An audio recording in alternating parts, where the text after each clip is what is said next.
పరిశుద్ధుడు పరలోకమందు నా స్వామి, నీకు వందనాలు. ఈ ఉదయకాల సమయం ప్రభువా, నీ పాద సన్నిధికి రావటకు మరొకసారి మాకు ఈ అవకాశం, ఈ ధన్యతను, ఈ భాగ్యమును మాకు అనుగ్రహించినందుకు అయ్యా, ఈ ఉదయకాల సమయంలో ప్రభువా, నీ యొక్క మాటలు జ్ఞానించుటకు అయ్యా, నీ కృపలో మమ్మల్ని జ్ఞాపకం చేసుకోమని నజరేయుడైన యేసుక్రీస్తు నామములో ప్రార్థించి అడిగి వేడుకొంచున్నాను పరమ తండ్రి, ఆమేన్. మహోన్నతుడా, నీ కృపలో నేను నివసించుట నా జీవిత ధన్యతయున్నది. మహోన్నతుడా, నీ కృపలో నేను జీవించుట, మహోన్నతుడా, నీ కృపలో నేను జీవించుట నా జీవిత ధన్యతయున్నది. మూడు బారిన జీవితాలను చిగురింపజేయగలవు నీవు. మూడు బారిన జీవితాలను చిగురింపజేయగలవు నీవు. మారానుభవం మధురముగా మార్చగలవు నీవు. మారానుభవం మధురముగా మార్చగలవు నీవు. మహోన్నతుడా, నీ కృపలో నేను నివసించుట నా జీవిత ధన్యతయున్నది. ఆకువాడగా ఆత్మఫలములు ఆనందముగా ఫలించెనా. ఆకువాడగా ఆత్మఫలములు ఆనందముగా ఫలించెనా. జీవజలముల ఊటైనా నీ ఊరన నన్ను నాటితివా. జీవజలముల ఊటైనా నీ ఊరన నన్ను నాటితివా. మహోన్నతుడా, నీ కృపలో నేను నివసించుట నా జీవిత ధన్యతయున్నది. వాడబారని స్వాస్యము నాకై పరమందు దాచి ఉంచితివా. వాడబారని స్వాస్యము నాకై పరమందు దాచి ఉంచితివా. వాగ్దాన ఫలము అనుభవించా, నీ కృపలో నన్ను పిలచితివా.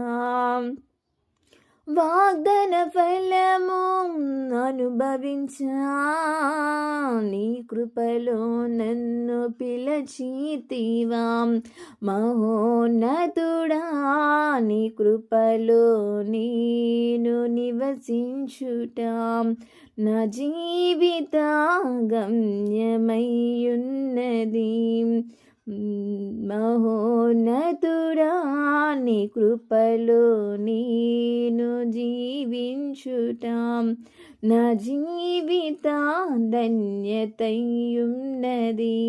మహోన్నతుడా, నీ కృపలో నేను నివసించుట, మహోన్నతుడా, నీ కృపలో నేను నివసించుట నా జీవిత ధన్యతయున్నది.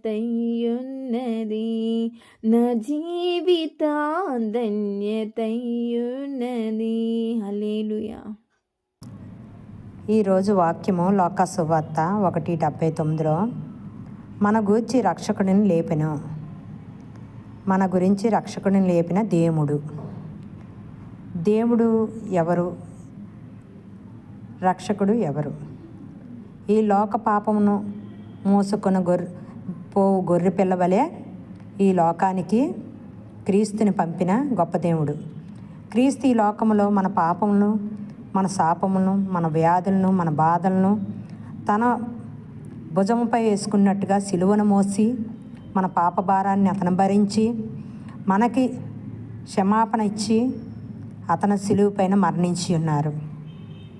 అయితే క్రీస్తు ఎవరు?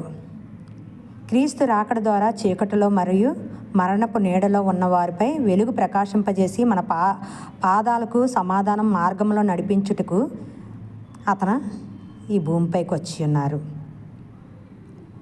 జక్రియ కుమారుడైన యోహాను ఏంటంటున్నారంటే యేసుక్రీస్తు వారి గురించి, యోహాను బాప్టిస్ట్ని ఇస్తూ ఉంటే ప్రజలు యోహాన్ని క్రీస్తు అనుకొని, నువ్వేనా క్రీస్తు అన్నప్పుడు, నేను కాదు క్రీస్తుని, నా వెనక వచ్చేవాడు, నేను నీటితో బాప్టిస్ట్ని ఇస్తాను కానీ వెనక వచ్చేవాడు ఇంకను మీ పాపానికి నుంచి విడిపించుటకు, మిమ్మల్ని రక్షణలో నడిపించుటకు వస్తున్నాడు, అతనే లోకరక్షకుడని పేరు అతనికి, అతనే క్రీస్తు అని చెప్తాడనమాట.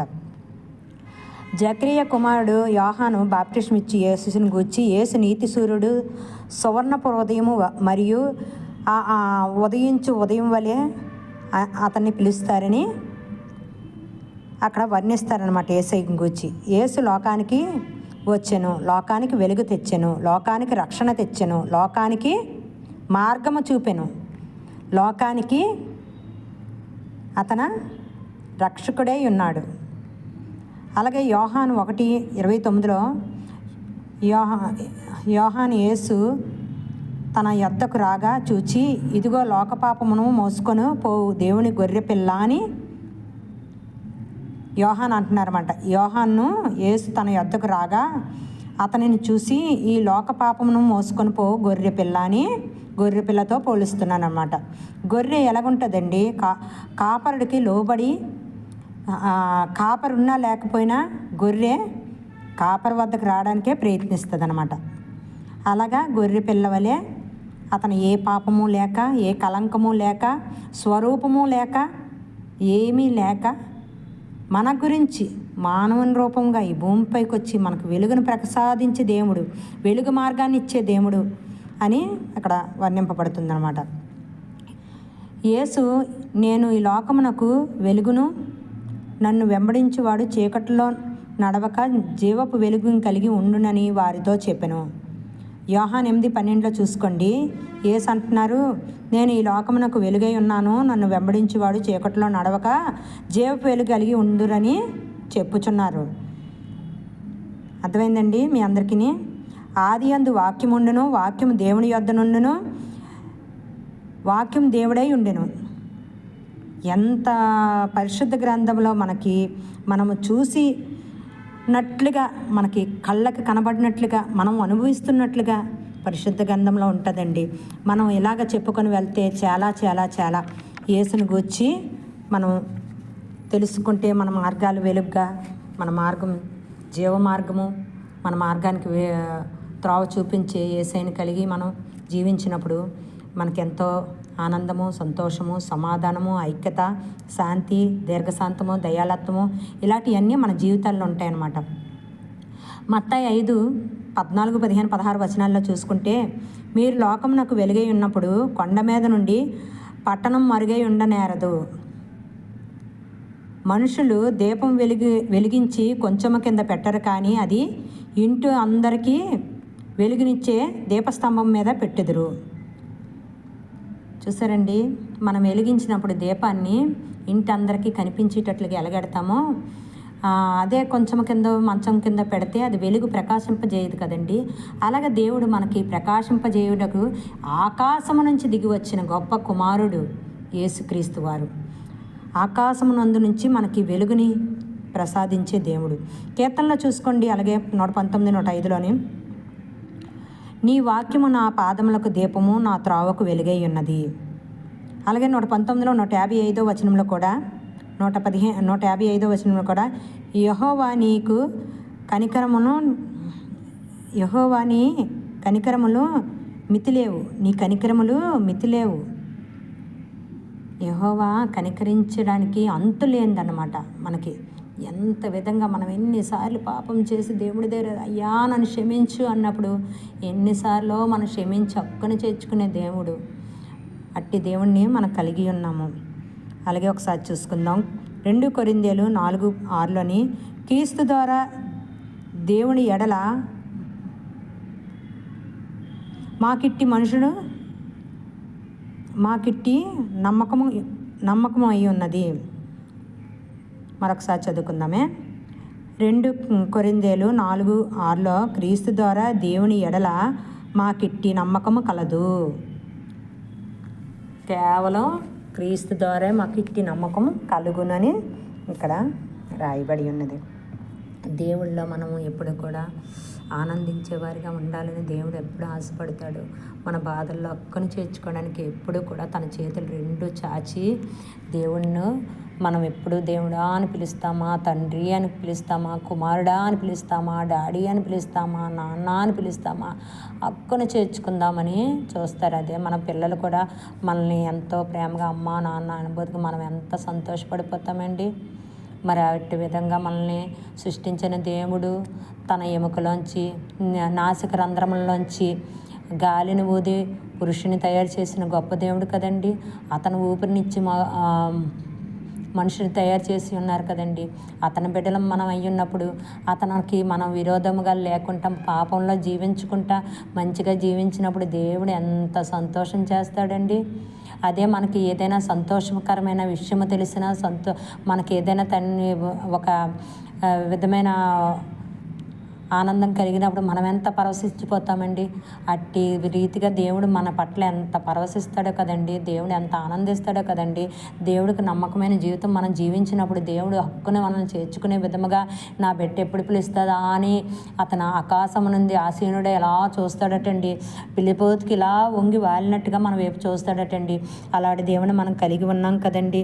అందుకని మనం కూడా అందరం కూడా పాపంలో జీవించుకుంటా నీతిగా జీవించుటకు, పాపం అనేది అసేమించుకుంటకు, మా పాపాన్ని దరి చేరకుండా మనము దూరంగా ఉండుటకు సహాయం చేసే దేవుడి వైపు మనం చూసి ప్రార్థించుకున్నప్పుడు దేవుడు మనల్ని చూసి ఎంతో సంతోషిస్తాడండి. అయితే చిన్న ప్రార్థన చేసుకుందాం. పరిశుద్ధ ప్రేమగల తండ్రి, పరలోకమందున స్వామి, అద్భుతకర్త, ఆశ్చర్యకర్త, ఆలోచనకర్త, ఆశయదుర్గమా, నిత్యుడగు తండ్రి, జీవాధిపతి గల తండ్రి, యేసయ్యా సమాధానకర్త, నా అండా కొండ నీవై ఉన్న గొప్ప రాజువి, మంచి రాజువి అయ్యా, నీకే వందనాలు. నా డాడీ నీకు వందనాలు ప్రభువా, నీకు వందనాలు ప్రభువా తండ్రి నాయన యేసయ్యా. ఇదిగో ప్రభువా మా గురించి భూమిపైకి వచ్చి ప్రభువా తండ్రి నాయన మాలా జీవించి ప్రభువా తండ్రి నాయన యేసయ్యా నీ నాసిక రంధ్రాల్లోంచి ఊపిరి ఊది పురుషుని తయారు చేసి పురుషుని యందు పక్కటెముకను తీసి స్త్రీని తయారు చేసి లోక సృష్టిని సృష్టించిన గొప్ప దేవుడా నీకు వందనాలు. నీకేమిచ్చి మేము రుణం తీర్చుకోగలం ప్రభువా తండ్రి నాయన. నువ్వు మాకు వెలుగై ఉన్నావని సెలవిస్తున్నావు, మా పాదాలకు వెలుగై ఉన్నావని సెలవిస్తున్నావు, మా మార్గం సరళం చేసే దేవుడు అని సెలవిస్తున్నావు అయ్యా. మాకు ఇంకేమి కావాలి ప్రభువా, నువ్వు మాకు మా జీవితాల్లో ఉంటే, మా హృదయం అనే మందిరంలో నువ్వు ఉంటే తండ్రి మాకు సంతోషము సమాధానం ప్రభువా. మాలో నువ్వు జీవించు, మాలోకి రండి ప్రభువా తండ్రి. నిన్ను అనుసరించే వారుగా మా జీవితాలు ఉండటకు సహాయం చేయండి అయ్యా. ఈ ఉదయకాల సమయం ప్రభువా ఎవరు అనారోగ్యంతో బాధపడుతున్నారో ప్రభువా వాళ్ళందరినీ స్వస్థపరచండి. అలా అవసరతల్లో నీవు ఉండండి ప్రభువా. ఏ అక్కరతో ఎవరు ఏ ఇబ్బంది పడుతున్నారో ప్రభువా ఆ అక్కరను తీర్చగల గొప్ప దేవుడివి, నువ్వు సహాయం చేసి నడిపించండి అయ్యా. చదువులు యందు నాయన మంచి ఎగ్జామ్స్లు బాగా రాయుటకు అయ్యా, మంచి విజయం సాధించుటకు అయ్యా నీ కృప ద్వారా యవనస్తులందరినీ నీ చేతులకు అప్పగిస్తున్నాను. వాళ్ళకి మంచి ఉద్యోగాలతో తండ్రి నాయన యేసయ్యా వాళ్ళు సంతోషంగా ఉండుటకు తండ్రి నాయన నీ కృప దయచేయండి ప్రభువా. అయ్యా ఎవరైతే ఇబ్బందుల్లో ఇరుకుల్లో పడి ఇంకా నేను లేవలేకపోతున్నాను అనుకుంటున్నారో ప్రభువా వాళ్ళందరినీ కూడా నువ్వు ఒక్కసారి జ్ఞాపకం చేసుకోండి.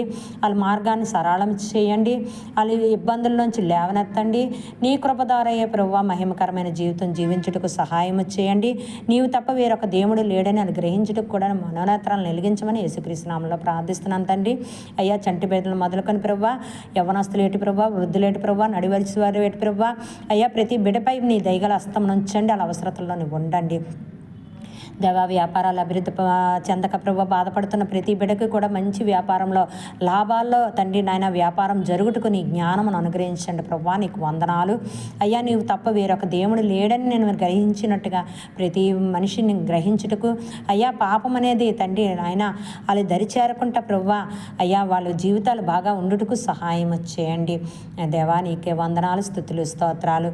ఈ ఉదయకాల సమయం ప్రభా ఎవరితో మాట్లాడి ఉన్నావో, ఎవరితో తండ్రి నాయన ఏ వాగ్దానంతో తృప్తిపరిచి ఉన్నావో ప్రభా తండ్రి నాయన ఈ వాక్యం వల్ల ఎలా ఫలించాలో ప్రభా అలా ఫలభరితముగా వాళ్ళు జీవించే విధముగా, వాళ్ళ కుటుంబాలు జీవించే విధముగా, ఆ కుటుంబాలు ఆశీర్వదింపబడే విధముగా అయ్యా నీ కృప దయచేయమని యేసుక్రీస్తు నామములో ప్రార్థిస్తున్నాం తండ్రి.